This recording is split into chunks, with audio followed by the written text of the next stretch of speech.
Hello guys, may manok po ako dito. Kahit po wala yung tandang, ay maaari din po pala itong mangitlog. Ayan, humahalal siya. Nilagyan ko siya ng pugad-pugad na karton. Ito lang mahirap pag nasa squatter ka o sa walang lupa.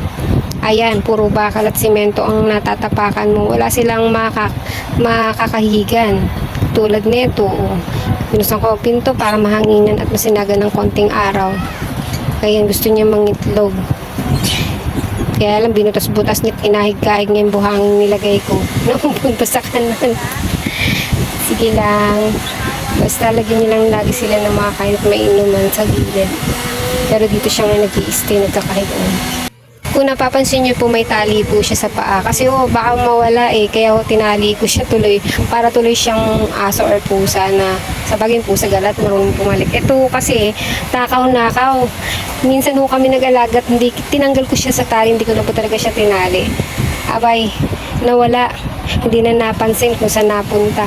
Siyempre, madaling pitbitin. Basta wag nang maikpit na hindi siya masasaktan. Eto na po siya. Binaglaon, nanganak na po. Nanganak, nangitlog na siya. Pero dun po sa simento, kaya nabasag. Hira niya kasi yung pugad-pugad niya Oh, wawa, nabasag. Pagbagsak sa mo. Hindi natin to mabubuhay. Masisisyo. Mapiprito to be. Okay lang ba? Kakainin ko na lang to. Thank you.